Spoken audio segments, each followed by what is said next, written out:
Folks, we're back. This is Steve Sanson and Jim Jonas with a special segment for today. We have Alan Bigelow. He is a candidate for Las Vegas City Council, Ward number 2. But before we get to Mr. Bigelow, I just wanted to make this public service announcement that the reason why we're doing the program today is because we're going to be in Winnemucca on Saturday, voting in a new or keeping the same state party chairman for the Republican Party. Jim. I'll make this short and brief. It's not really necessarily a rant. I was asked the other day, you seem to get along with Democrats really well. As a registered Republican, how do you do that? And I said, well, I think of a Republican, and then I take away personal accountability, rationale, and patriotism, and then I understand where Democrats come from. Oh, wow. And what did they say? That didn't go over real well. Oh, what happened? They asked me if I wanted to elaborate, and I said, no. I said, draw your own conclusions. You told them you're packing and they're not? I just said, draw your own conclusions. So yeah. I'm just going to leave it at that. So that's it. That's my rant. Well, Mr. Bigelow, thank you for showing up today. Thanks for having me. You know, it's nice to get out and meet more people there in Vegas. And we've met a couple of times at different events now, yes. and I appreciate your service. Thank you very much. Not a problem, sir. Thank you for your service too. Oh, well, it's always my honor. And I know you haven't publicly announced your candidacy, have you? No, not yet. This is where we're getting ready. Yep, you're it. And I took the liberty to tag the incumbent. Okay. Just so she'll know what's going on. Absolutely. Instead of hearing it from a third source, she get it right from the horse. You know, and I always believe in being up front and above board on that kind of stuff. You know, I ran before. I didn't win. What did you run for? I ran for county commissioner in Knight County. Butch Boraski beat me, not by a lot, but he did beat me. So when it happened, I went on television with him and shook his hand and offered my service any way I could help him. Ah, that's a gentleman. So, and that was, you know, the whole point was to help the people. Right. You know, it wasn't about me. It's never about me. Right. It's about everybody else. Right. And you know, city council, county commissioner, senators, congressmen, they lose sight of that. Right. So the idea is to bring it back. Okay. Since, have you heard of Alan Bigelow? No. Okay. So nobody's heard of you. Nobody's heard of me. Okay. Well, a little bit of background about me. Tell us about yourself. I grew up in Las Vegas. Went to school here, graduated from high school. I've been to Valley High School, 1980. I always get told. That was our sister high school. You went to Vegas? I graduated from Clark. Okay. Yeah, my best friend went to Clark, so do you know John Bradley? Yeah, okay. Actually I do. Yeah, that's who I grew up with. Yeah. Went to church here growing up. Church was down in 9th and Bridger, right beside Vegas High. Okay. It's a community center now, and you know, Course Progress in Vegas does that kind of thing. When I was 17, I joined the Army and the delayed entry program. Spent 6 years of active service, switched over to the National Guard. In the National Guard, I just shot through the ranks. And I was the motor sergeant, I was the platoon sergeant, I was everything pretty much that you could be in the unit. At the point that I was recruited to go to the Leadership Academy here in Nevada and teach, where we taught the young NCOs and officers how to be leaders. And this is while you were in the Army? And this is while I was in. Yeah. How long were you in the Army for? I served 24 years. Oh, wow. And 6 of that, like I said, was active, and the other 18 was in the Nevada Guard or in the North Carolina Guard. Okay. I was really proud of that service. My kids were all like, yeah, my dad's an Army man, you know. Yeah, and you know, I was proud to be that example for them. What was your MOS?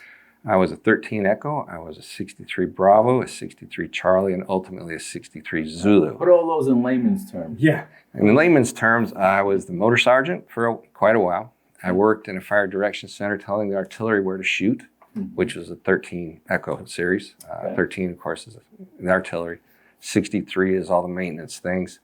And I was in the 221st here as a motor sergeant. And of course, my last ride with them, I went down as a gunnery and had a great time. I got to shoot the tanks, and M1 tank, if you've never shot one, it's an e-ticket ride. How's your hearing?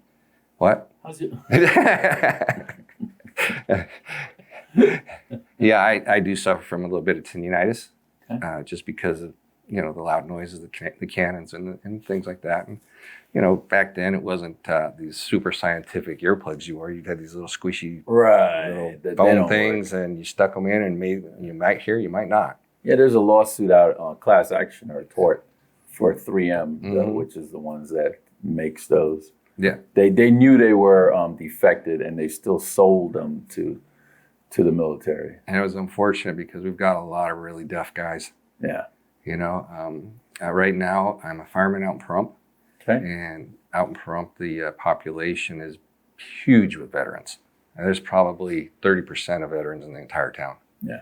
So I'm around brothers all the time. So you live in Ward 2. I live in Ward 2. Tell us the before we go back to your bio. All right.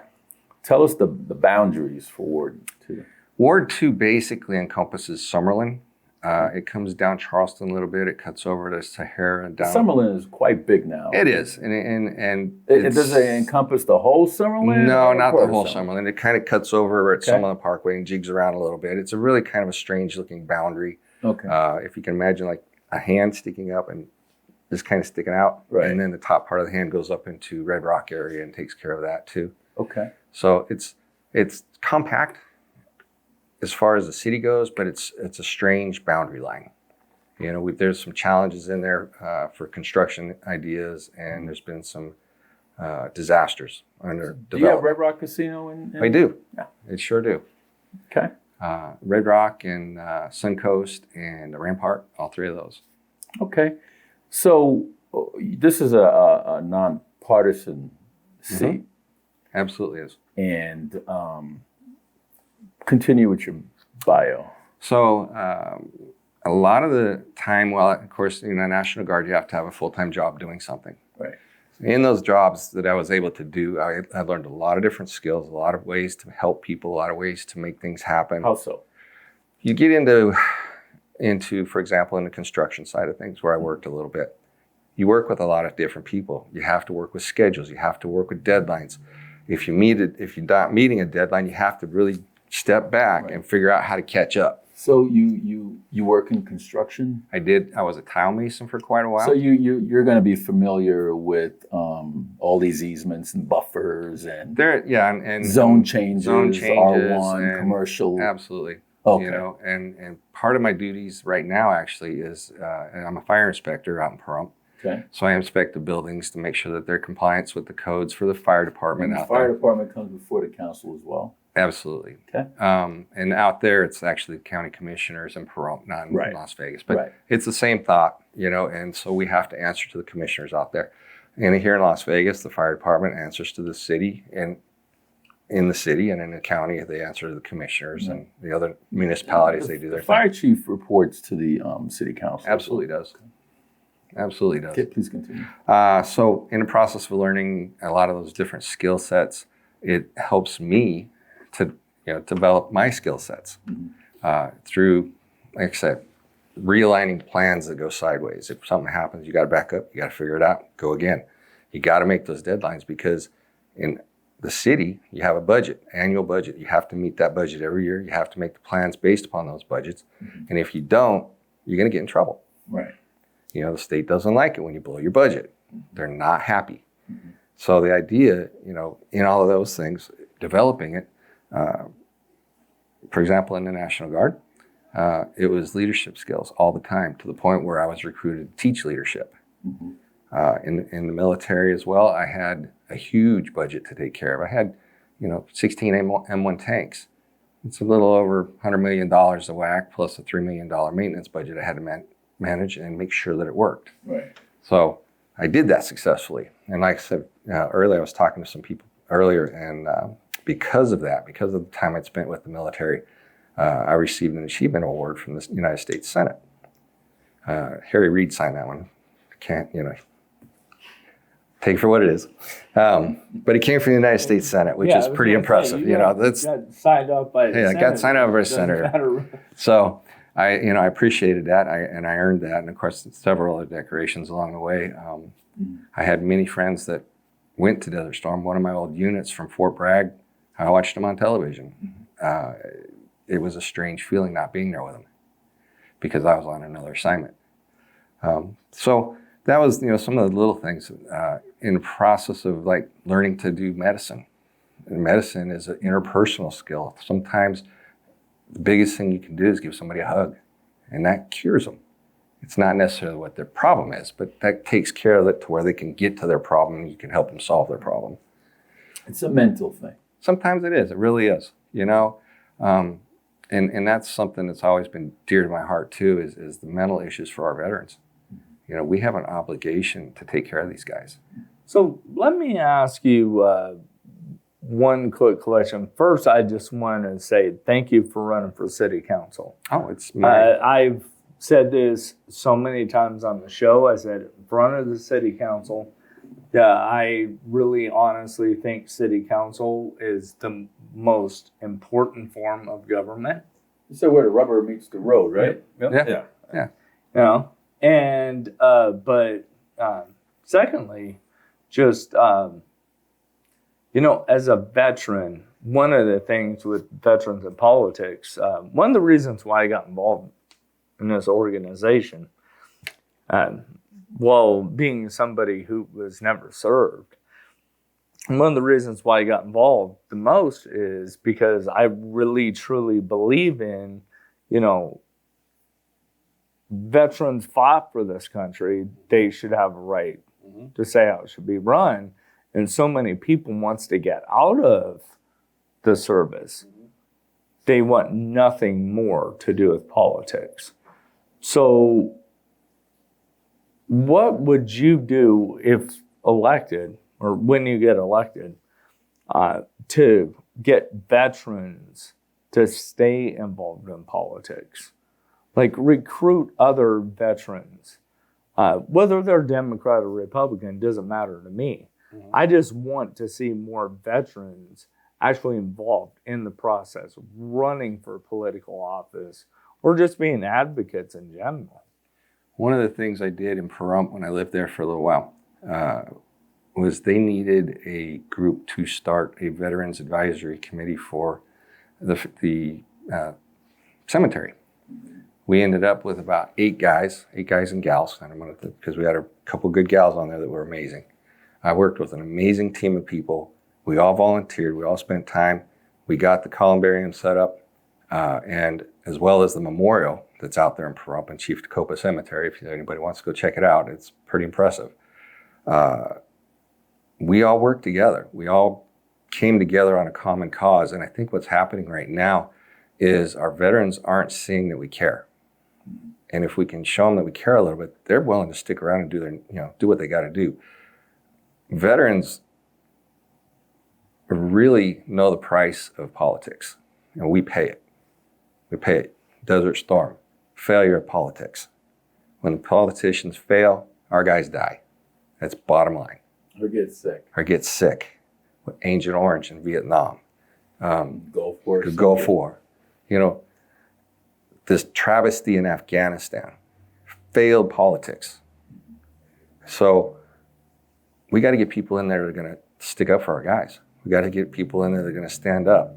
The city has a ordinance to take care of the mentally ill and the transient, or the homeless, and everything. So many of those guys are veterans, and it kills me because nobody knows. These guys the politicians don't know what we think. They don't know how we think because they're never there. And don't get me wrong, there's a lot of veterans that have stepped into politics, and God bless them, because they know and they work hard for the the veterans. A friend of mine's running for Congress. He's a huge supporter of veterans. He's an Afghanistan vet. But we have to step in. We have to take charge of these things. We can't have the city going into disastrous developments to where the money to take care of people is spent on something else. Elaborate on that. We have a problem, and we're going to pay the price for it. But and it's the Badlands Golf Course.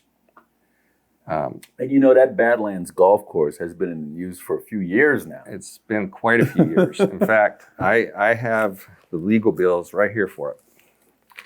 The bottom line Let's talk about the Badlands Golf. Let's talk about the Badlands for a minute. Because I remember talking about this a few years ago with another candidate. Yeah. So the current councilwoman said that she was going to fix it.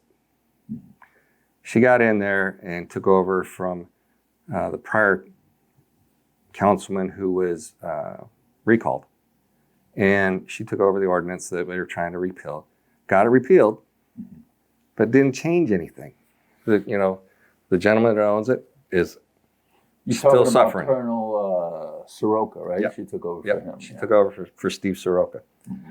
So in the middle of trying to solve all this, Victoria sits there and says, well, you know what? Now it's going to court. So I'll look at it if it ever comes back. Mm-hmm. Well, isn't she supposed to keep trying to work this out? Even if it's going to court, come up with a solution, because there's always a solution somewhere. Mm-hmm. You just got to find it. So right now, we're, as of the end of 2019, we haven't even got the 2022 yet because we just had a loss in court over that. But there was $2 million in external lawyer fees. Mm-hmm. That's insane. $2 million. $2 million for people that don't work for the city that we hired as lawyers to take care of the problem, to take it to court. You think those lawyers are going to be giving back some of those funding to the city council? Sure. As not a form of campaign expense? They might, but I don't think that's going to be the case, because that's not what they were there for. Maybe a meet and greet or some type of who knows party. These guys, they work for the city. They're hired for the city. And so this is not outsourced. It is outsourced. It was outsourced. Absolutely was. Who are the law firms? When the law firms, I got to put on some glasses from the time of age here. But we have. How old are you, Mr. Bigelow? I'm 59. Okay. So we have contractors Colasar and Leatham and Province. Mm-hmm. These guys, and I'm not sure what all they did. And there's another from Shute, Mihaly and Weinberg. Okay. So this goes back to 2015. And it shouldn't have ever gone even to court if they're truly doing what they're supposed to do as council people and figure it out. Because the bottom line is now the courts have awarded the owner of the Badlands the right to move forward and said that the city was wrong for doing what they did. So we're going to pay. And we've already paid $2 million, and who knows what else we're going to get into, and that goes to a lawsuit. Do you think we need to find a different way to do our golf courses? Since every time I go and look at Lake Mead, I keep seeing more white. The water keeps going down a little bit more. We need to fight. But we still have a lot of construction going on like crazy, like we got water to spare. I'm kind of puzzled by it, because the water's going down in Lake Mead. Yep. It's not filling back up. Nope. But we have all this construction. We have all these golf courses, right? So is there an alternative way to have everything we want and not use so much water, or are we going to be a city that's just dry? Well, everybody's going to start leaving. The water company, The water company is promoting xeriscape landscaping, which is a really good idea. It's a great way to conserve water. Mm-hmm. The Colorado River Commission, who had just met in September, has said that we have banked 4,432 acre feet of water last year. And that's because of people have been conserving and switching over to the xeriscape. The other side of that is Las Vegas captures most of its runoff. So we're able to recycle that. A lot of the communities up and down the Colorado River don't do that. They don't do it in LA. In LA, they got the LA River and it flows it right out to the ocean. So we don't get to capture that water again. Right. So if we were able to institute programs and as a city, be an example to the other cities as a water capture, a water resource management program, then maybe they would, pay attention and not have to take as much water. So then all of a sudden we're not so worried about the water and the lake can start filling back up, because I was here when it spilled over the spillways. Really? I grew up here. In 80? Yeah. So what about those folks that live in the Northwest? Mm-hmm. That's part of Ward 6, Yeah. which is in the city, that are on septic. There's nothing wrong with that. How is anything going to spill over? Well, the septic actually percolates back into the ground. The water percolates back into the ground. Kind of through the leach field. Through the leach field. So the water's captured back into the natural artesian wells and things that are out in that part of town. Whoa. I'm also on well. Yeah. So what do you mean it captures back? So through the filtering and the percolation process back into the soil through your leach bed, right. the water's kind of just going back down to the water table. Okay. Because it's filtered. It's not, it's not gray or black water anymore. It's filtered through the rocks and the dirt and everything else. It goes back down to the water. Mm-hmm. You draw back up in your well and you use it over again. So it's recycling itself. So it's a captured water source. Like when our runoff. You're telling me I'm drinking sewer water? in the most robust term, that's actually a pretty good definition, but you're not really. Okay. Because that's sewer. If that's what I'm drinking, that tastes like bottled water. It doesn't taste like Lake Mead water. And that's one of the benefits of the soil that we have. As things go through the effluent water. Soil? I thought that was sand. We live in the desert. We do. What do you mean soil? The sand is a natural filter for it. Sand goes down, it goes into the rocks, it goes into the bedrock, and it comes back through, and it cycles out. And all of that process cleans the water. Do you know what they are given, if you convert from sod to desert, mm-hmm. Las Vegas Valley water, you get some type of... You get a stipend out of it. And I don't know what some type of monetary reward, let's call it that, right? Okay. And then if you go on solar, right, you get some type of monetary reward, whether power company. It's a tax exemption on your IRS form mm-hmm. or from NV Energy. Mm-hmm. But I haven't heard any monetary reward if you go from septic to sewer. That should be a monetary reward. I bet you that would motivate a lot of people to do that back in the Northwest. I bet it would. And I'll be one of those guys. Because right now it costs anywhere between $18,000 to $30,000 to change from septic to sewer. Yep, it does. And they're happy to take your money. I know, real happy. Yes, they are. They have a new tractor ready to go that's going to pay for your. Yeah. And so that's what they want. They want to be in control of the water. And in some areas they are, in most areas they're not. That's why all these big water storage tanks are all around Vegas and you see them everywhere. Mm-hmm. But they're all ground level. And the reason they're ground level is to help prevent the evaporation. The water gets in there, it stays cool. Right. So let me ask you this question, because maybe I'm being a conspiracy theorist, but this is the way I've always kind of defined it to people when I'm asked these questions. Whenever a candidate is running for office, they can have the best of intentions, mm-hmm. and I'm sure you do. And with all due respect to your opponent, I won't name her by name. I just won't do that. Sure, she did too. It's just like with, I think, our current president has the best of intentions too. And I think his predecessor did, and we can just keep going mm-hmm. on down the line.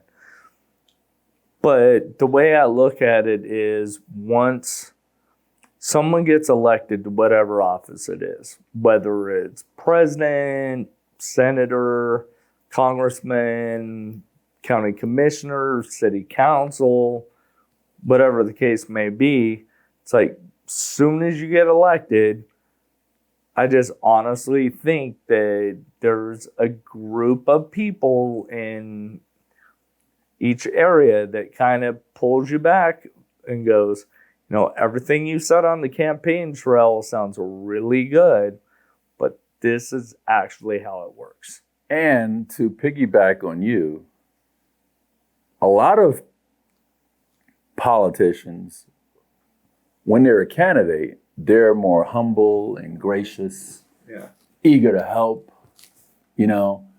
And then when they become elected, they lose their civility. They become more arrogant, self-serving, opportunists. What's in it for them? Are you going to fall into that? No. Well, let's what Donald Trump call it, the swamp. The swamp doesn't live at my house. And how so? Because you're an Army vet, 24 years. I'm an Army vet. I get up in the middle of the night to help fix people when they have problems, and I smile and make them happy again. But that's before you're elected. True. I think what happens in there is the challenge of incorporating yourself into a team that's already established sometimes gets a hold of them. And the entitlement gets a hold of them. Because they got this title, all of a sudden they feel that they're entitled. when you look at my business card, it has my phone number on it. Mm-hmm. And it says, I'm your neighbor, accountable to you. And I always will be. Well, again, I don't live in it. And I'm not saying I don't trust you.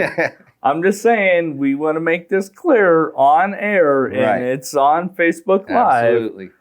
Because Steve, you that governor's number. Does he return your phone calls anymore? That's a different show. But we know a lot of politicians. Mm-hmm. A lot of politicians. Yep. And while they were non-politician, they were humble and gracious. Mm-hmm. And even when they, had a seat but wasn't so high up, they were still humble and gracious, maybe not as much. But as soon as they go into power, man, they're just stupid on power. Yeah. And they become stupid and they forget that, great example, the family court. Mm-hmm. Now, we have endorsed and just befriended a lot of these attorneys before they were judges. And now we're trying to remove a lot of them off the bench. We did a good job last election. Yeah. And we don't want to be in the business, okay, we endorse you, you're a person.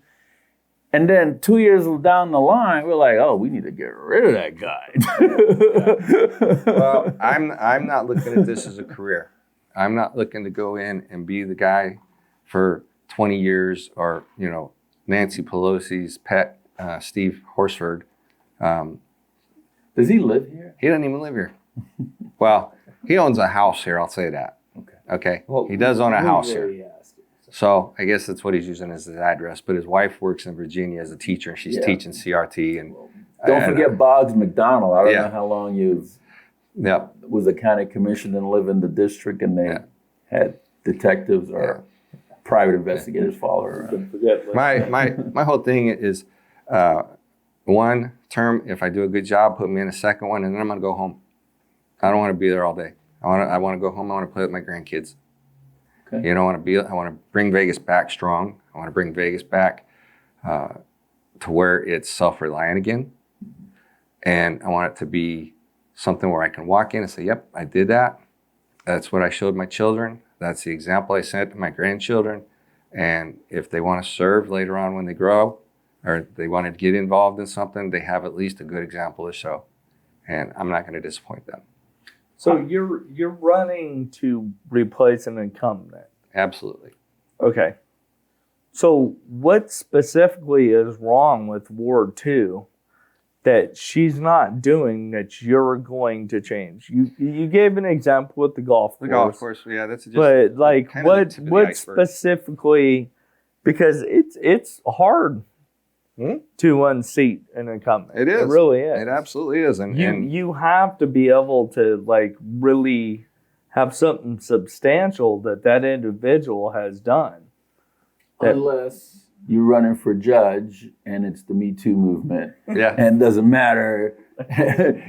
Well- you're going to beat that judge. If he's a male and you're a woman, you're going to beat it. And the reason why I'm saying, I'm not trying to be Oh, yeah, funny yeah. about it. I've seen it in the Yeah, district court. That's absolutely. exactly what happened. I've seen it too. I've seen That's it a couple exactly of times. what happened. I've seen it, and it's nuts. You know, in this case, I'm not going to get into fights with the other councilman. We're supposed to talk and be a team. Fighting with the councilman, having physical alterations and all that kind of stuff, it don't work for me. No. You know, that's military stuff in the past, and I'm retired. You know, we're supposed to be able to talk as grown-ups. Let's be grown-ups. I'm not a career politician. You know, one of the things that the incumbent, to not say her name, has done is she has been involved in politics for quite a while, but hasn't decided really where she wants to be. She's been a city council now. She's ran for the Senate, state Senate. She's ran for the state house in several different positions. Who do you want to be? You know, identify where you're going to work. With your heart, right? Yeah. You know, why would you go from a higher office to a lower office? What are you going to do there? How are you going to? It doesn't make sense. If you're that committed to being a politician, if you're going to go from a state assembly position or a state Senate position, go to the Congress. You know, go to the United States Senate, become the governor. Something, but don't go backwards. In her defense, she tried to run for, was it Congress, and then backed out. She had, in fact, what was it? It was Senate.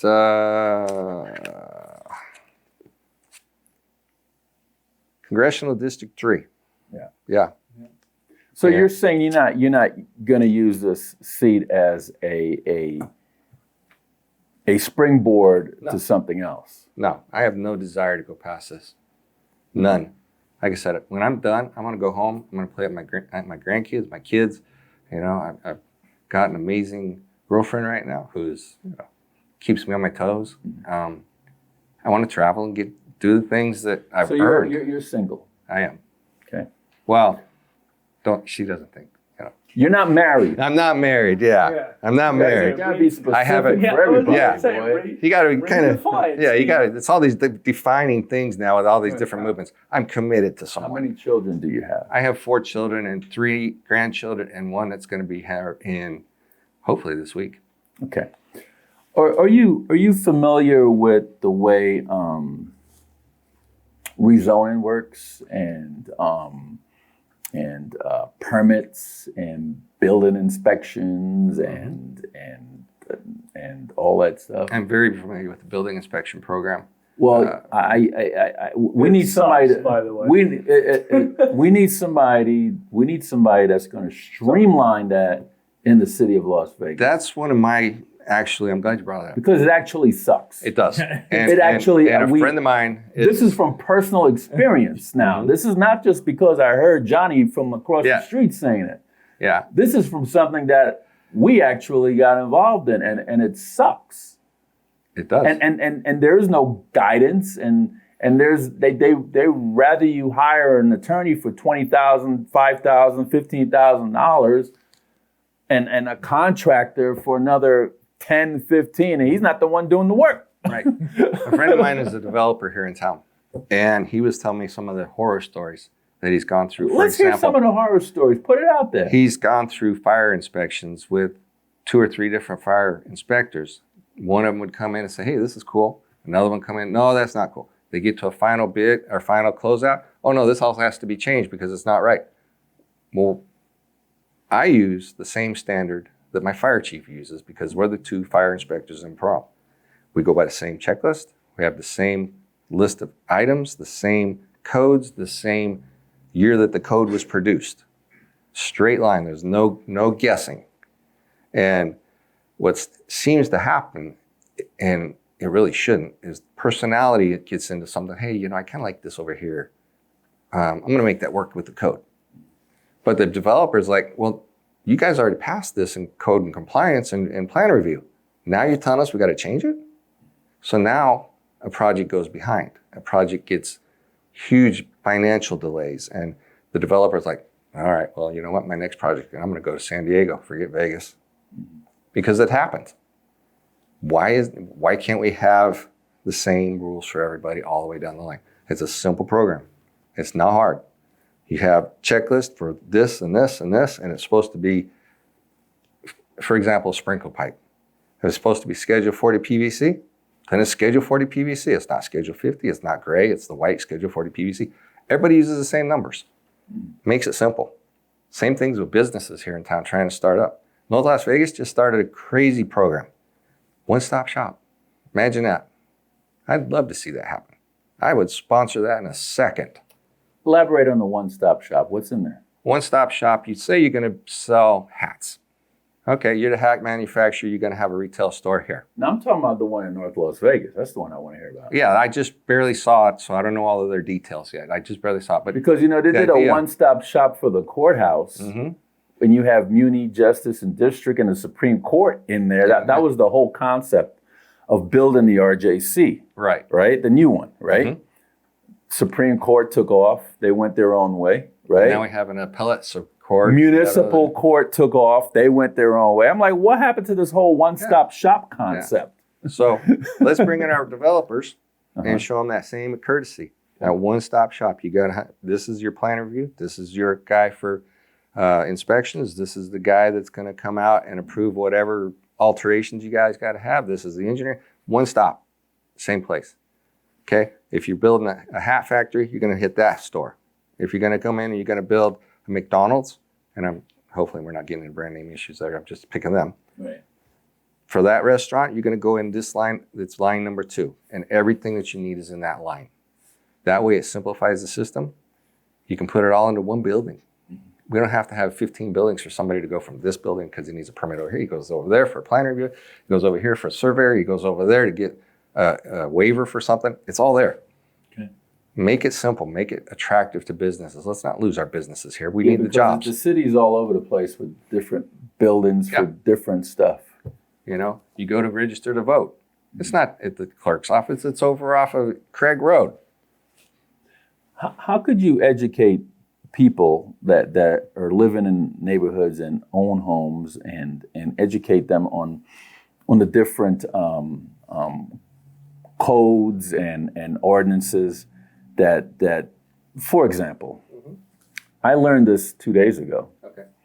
That if somebody parks on the street and they have a for sale sign on their vehicle and they don't live in that area, you could call up code enforcement and they'll tow the car. I didn't know that because we have vehicles parking here with for sale signs, and I didn't know you could do that. Yeah, and if it doesn't have a license plate, it'll get towed.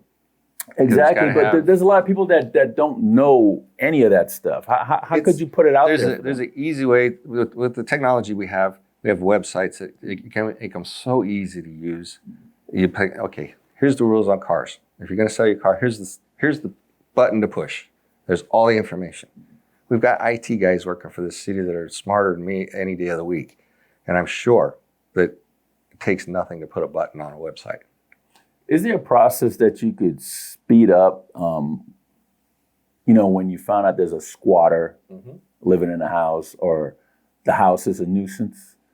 Is there City Councilman Brian Knudsen, excellent guy. That is one outstanding city councilman. He's always, gets right back. His responses are quick. I explain what's going on. He respond. He got code enforcement out here. He got animal control out here because it was a dog. This guy is absolutely magnificent. That's I like doing him. His job. He's doing his job. There is no animosity. There is no negativity. He goes, okay, this is the problem you got. Okay, I'll take care of it. And he does it. He doesn't send me off somewhere else. He doesn't like point the finger to somebody. He takes care of it. That is one outstanding city councilman, Brian Knudsen. He's a keeper. Yeah. I agree. Keeper. That's the type of city council people that we like. That's the guys that are doing their job. Right. That's the guy that calls up and says, hey, animal control, you need to go take a look at this right now. It's the fact, in some cases, because we have a city manager. Right. And so in order to make things happen, the city manager has to be involved in that. So he has a great relationship with the city manager. And that kind of relationship builds trust in him. It builds trust from the public to him. I tend to be the guy that if there's a problem, I'm going to go look at it. I'm going to come down. I'm going to say, yeah, there's a problem. We're going to get somebody on this because I want to know what it is. I want to see it. I want to see, hey, I got 15 squatters in this spot right here. Well, the city has a duty and an ordinance to take care of the homeless. So we're not doing our job if we're not taking care of them. Is there some type of ordinance that can be passed to get squatters out of a home that doesn't belong to them that they're not paying any rent or mortgage for? The real estate world is a challenge. You don't own it. You Right. don't own it. You have no lease. You have no contract. You're not paying rent. You're not paying mortgage. Why does it take people so long to get rid of them? Because they're fighting an eminent domain problem. The But guy they has don't own possession. it. You're right. You're absolutely right. They're lucky somebody don't walk in there with a baseball bat chasing them out. Yeah. I sat on. How does, I want to know how does squatters have rights? Kind of sounds like illegal Immigrants, kind of. It really kind of is. And part of it, We'll be here for 7 hours. yeah, for sure. I sat on an HOA board here in Vegas for several years and was the vice chair. And we faced that problem a couple of times. A house would be sold. Somebody would be sneaking in the middle of the night thinking, because the neighbors are thinking, oh, the sign's taken down. It's sold. Somebody's moving in. All of a sudden, they make friends with all the neighbors because the other family was coming in from out of state or, in one case, a military transfer. They show up and the house is occupied. And you're like, well, we have a signed contract. Well, who signed it? Where'd it come from? And you can't find the property management company. But in the court's eyes, they have a signed contract. And it's such a weird challenge to the homeowner now, because now the homeowner's paying for a house that they don't live in, which is absolutely unfair. You got somebody living there. Kicking to me. I'm just saying. I'm just as a saying. non-commissioned officer, I would handle it in a different way. You understand, right? But in a different, in the scope of what we have, it's a challenge because of the way I got our a laws are U-Haul written. truck out here. Yeah. Okay, I already paid the my closing, Yeah. and they probably got a couple of mortgage payments yeah. from me already. Oh yeah, And I got my kids in there, and you And tell I'm me gonna that put 'em in squatter bed. has rights, and then that's what. and I got to go to a hotel. That's exactly Oh what they tell me. no! Oh, no. I totally disagree with it. No. I'm in a point of total frustration over a lot of that, and that's why I'm stepping up, because things need to change. So one of the things about squatters, it obviously is a city council issue, Mm-hmm. but from a city council aspect, one of the things that kind of frustrates me is that, like, there's not, you can do things through code enforcement Mm-hmm. and things of that nature, but situations where you start talking about squatters and stuff like that, some of that falls on the banks too. It can. The biggest problem in all of it is it's actually civil law versus criminal law. And civil law takes forever. Yeah. Tell me about it. Yeah. I've seen family court, which yeah. I don't even know what they are anymore, if they're civil or criminal. It kinda depends on what it is. I kind of get Yeah. lost. But the whole trick in all of that is to make the city ordinance is solid enough that the county is going to back them up as well, because you cross lines out here so often. Part of it's a city, part of it's a county. It could be across the street. Who knows? You know, you have to make sure that everybody's on the same team. Right. And if somebody's off somewhere, say it's the marshals aren't able to enforce something because it's in the county, even though across the street's the city. And now we got to go get the sheriff. Well, the sheriff is obviously busy doing the things he has to do.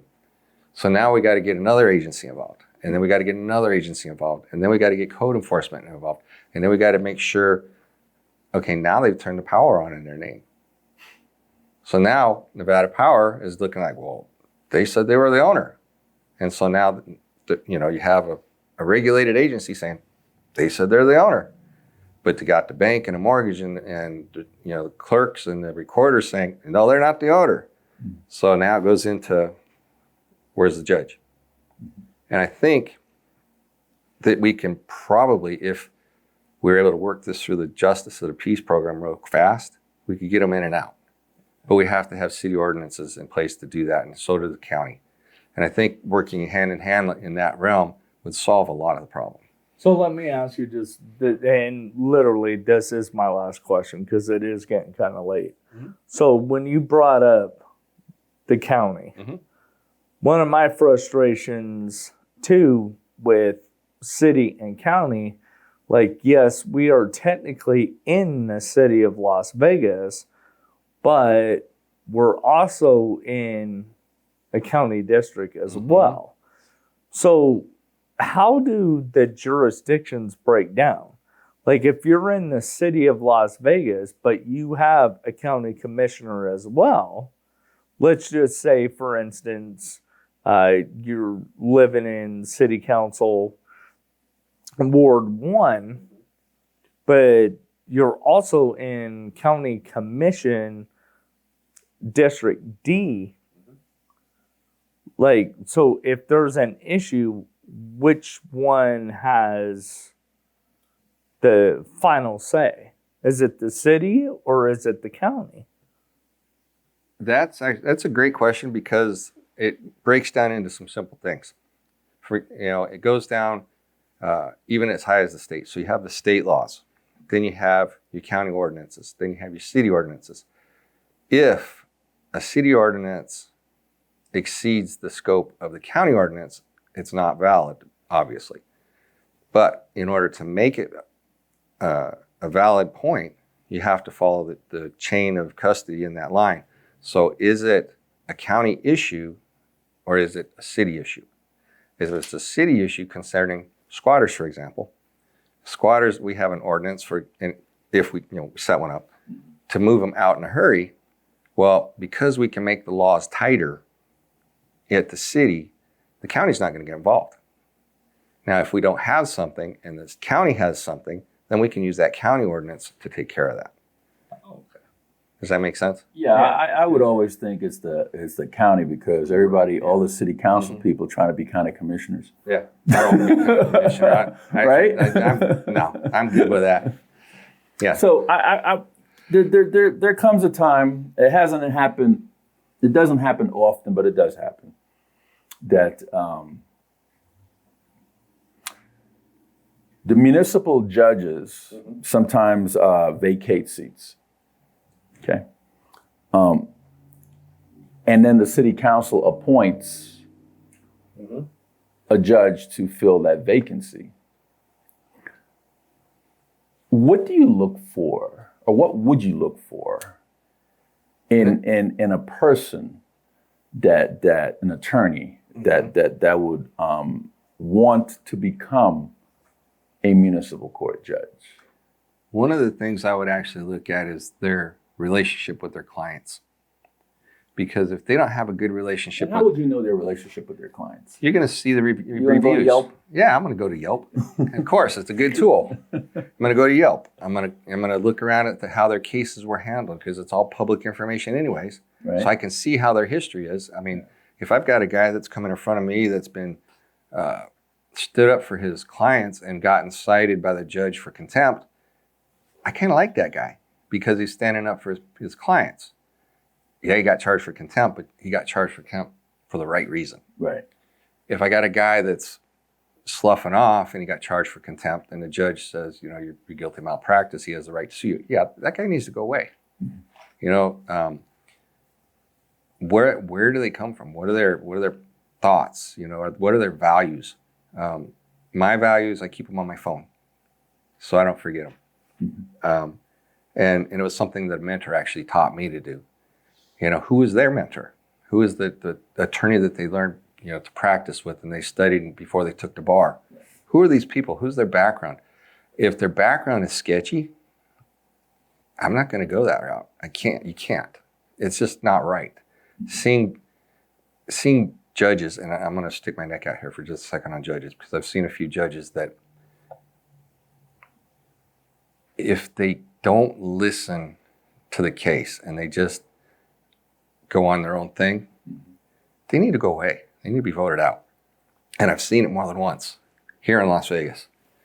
If we have to replace a judge because of that, then we're going to have somebody that's going to step up, and we need a hard charger. We need somebody that's going to clear the cases. We need somebody that's going to move the process through the court instead of getting lawyers that are saying, well, you know, we need to do this. We need an extension. Well, we didn't do discovery right. We got to come back and do discovery.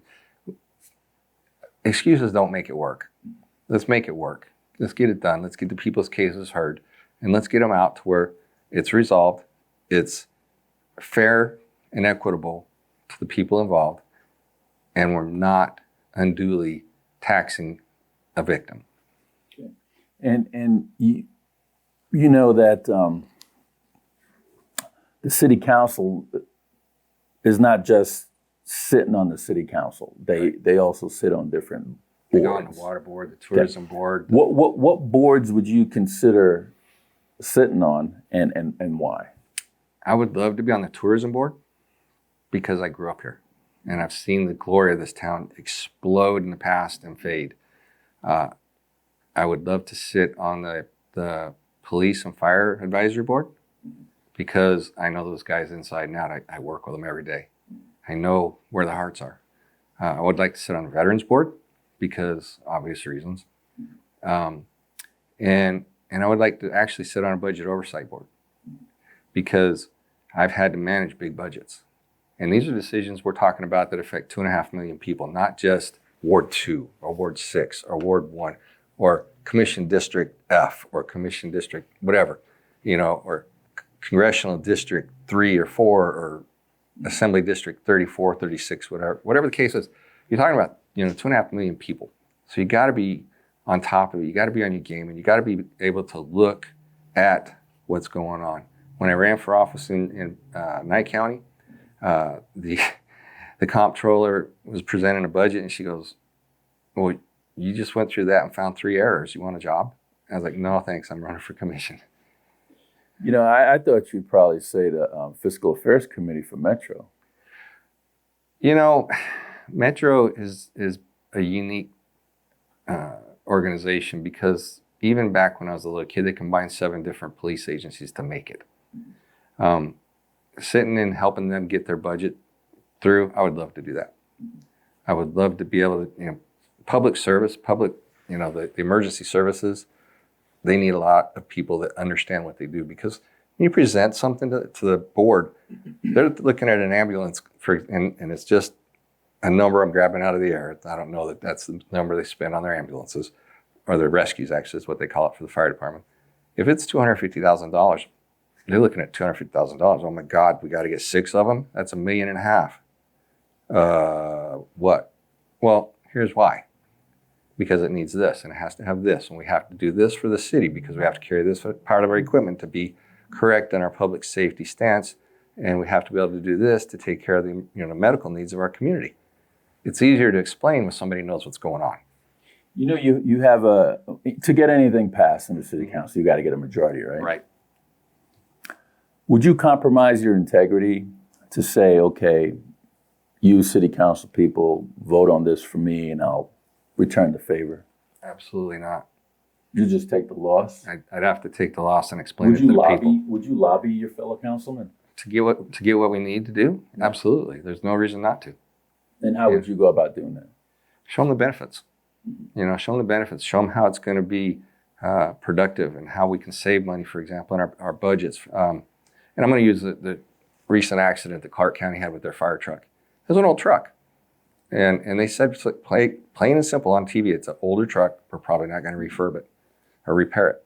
That makes sense. Now, what does that truck cost new? Quite a bit. It's not a simple, small truck. It's a tractor trailer. It was a big, big truck. They're not cheap. But that's the truck that comes when there's a giant accident and starts cutting people out of cars. And if we don't have that truck, people are going to die. And it's that simple. I'll give you an example. I'm going to flip it a little bit. There's an empty lot. Mm-hmm. It's in your ward. Okay. It's been there forever. It's just collecting dirt, big fence around it. You got all kinds of houses around there, decent houses around there, people that love their neighborhood. But this empty lot, they want to build apartments. Okay? And the way some people think, it helps grow the economy. You're gonna have people there. It's gonna be decent apartments. They sell the whole bag to you. It's gonna have security. It's gonna be gated. They're gonna have buffers. They're gonna have palm trees. It's gonna be sod. They're gonna have a nice park in there. Kids are gonna play.